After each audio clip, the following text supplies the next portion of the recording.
Cuando yo estaba en primer grado de la primaria, en el acto del 12 de octubre me tocó el papel central. Yo era Cristóbal Colón. Cantábamos una canción sobre cómo Colón, o sea yo, había descubierto América. Había indios y carabelas y todo era hermoso. Pero en segundo grado la cosa cambió y de repente todos actuábamos de indios, aborígenes, pueblos originarios. Y eso que todavía se llamaba Día de la Raza. Bienvenidos a la Academia de Papel.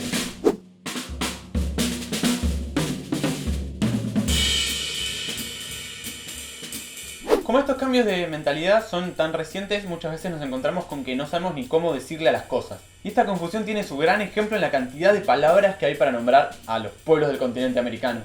Indios, indígenas, aborígenes, etc. Cada uno de estos términos tiene su propia connotación y su propia historia, y vamos a tratar de repasar un poco cada uno. Pero antes, una aclaración. Yo no soy indio, ni indígena, ni nada de eso. No me identifico como parte de un pueblo originario. Mi voz habla desde el respeto, desde el estudio, desde la hermandad, si se quiere, pero no desde la experiencia propia. Y si queremos tener el relato completo, lo mejor siempre es escuchar a los protagonistas. Empecemos por el más común, indio. Como sabrán, esta palabra viene de la India, el subcontinente dentro de Asia. Es el lugar al que creían haber llegado los primeros europeos que llegaron a América, a donde querían ir para poder comprar las especias de Oriente, a las que no podían acceder por el otro lado porque en el medio estaba el Imperio Otomano y estaba todo mal. Es fácil entonces decir que llamarle indios a los habitantes del continente americano está mal, y es simplemente un error. Y eso es cierto, no hay duda.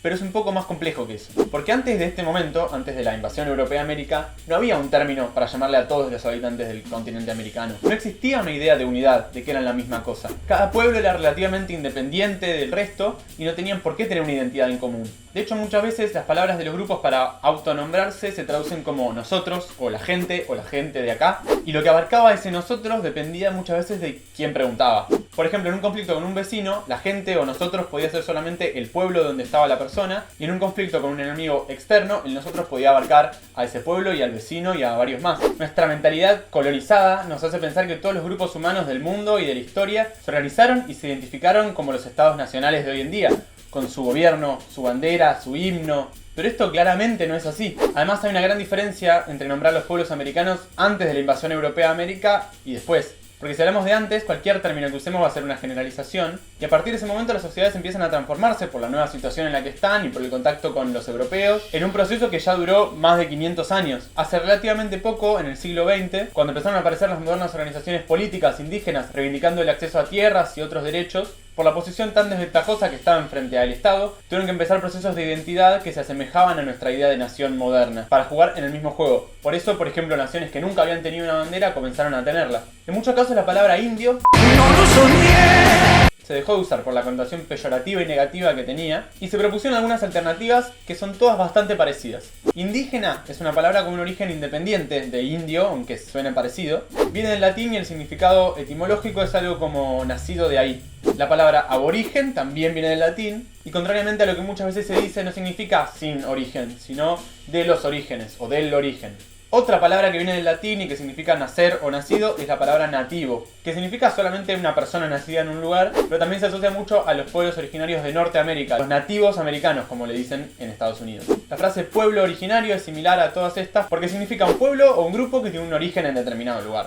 El problema es que no diríamos que los franceses son pueblos originarios de Francia. Je m'appelle ¡Mi pupú! Ni que los alemanes son indígenas de Alemania. Porque lo que pasa es que todos estos términos vienen con una visión naturalista o esencialista que hace parecer como si ciertos grupos sociales fueran parte del paisaje, como si tuviéramos las montañas, los animales y los pueblos originarios. Y volviendo a Europa, para el año 1500, cuando empezaba la invasión europea a América, muchas de las naciones europeas que conocemos hoy ni siquiera existían, como Italia, Alemania o incluso España, porque los primeros que llegaron a América eran enviados de los reinos de Castilla y Aragón.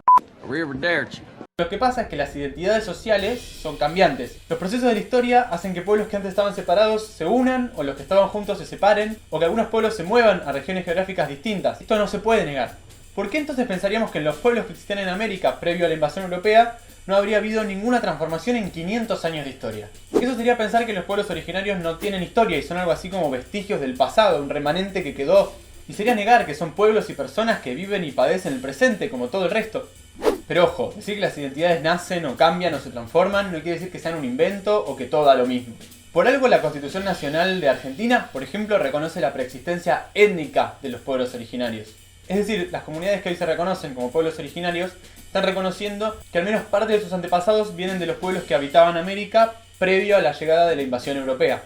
Y digo en parte porque sería absurdo pensar que todos estos años no hubo lo que podríamos llamar cruces entre estos pueblos y la gente que llegaba de otros continentes. Pero esto no los hace menos originarios. De hecho, en las últimas décadas hubo un montón de casos de personas y grupos de personas que antes no se identificaban como pueblos originarios que empezaron a reconocer a sus antepasados y a buscar en su historia familiar e incluso en muchos casos a recuperar costumbres, tradiciones o incluso lenguas que estaban invisibilizadas hace décadas o siglos.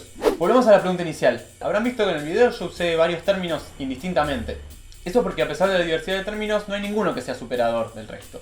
Indígenas y pueblos originarios son en general los más usados y si se usan conscientemente no debería haber ningún problema. La palabra indio, por otro lado, hoy en día es recuperada por muchos pueblos.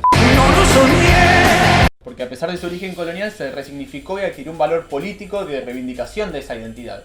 Si quisiéramos ser lo más respetuosos posible, probablemente deberíamos usar los términos que cada pueblo usa para nombrarse a sí mismo, como mapuche, nahua, maya, quechua. Aunque esto también puede traer complicaciones, porque a veces los términos para denominar un grupo no son tan claros. Por ejemplo, nombres como comechingones, chiriguanos o toba vienen de términos peyorativos usados por otros grupos para nombrar esas sociedades. Además, a veces nombrar a cada pueblo originario por su lado es muy difícil porque o no los conocemos o las listas son muy largas y se hace impráctico o casi imposible nombrar a todos. Otra opción que se usa a veces es pueblos americanos, aunque eso tiene los mismos problemas que indígenas o pueblos originarios. Y además ya nos metemos con el dilema de la palabra América, que también tiene un origen colonial, y se empiezan a meter cosas como Abya Yala, que suena muy lindo pero no tiene ningún sustento histórico o antropológico.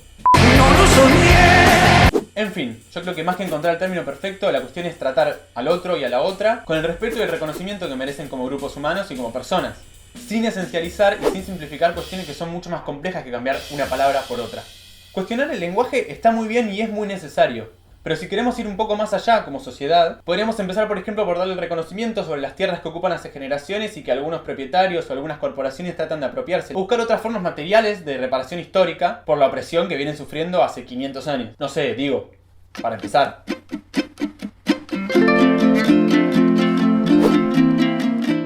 Buenas, ¿cómo están? Yo soy Antonio Doval y hago la Academia de Papel. Hoy me puse el gorrito porque estaba despeinado y aparte es un frío.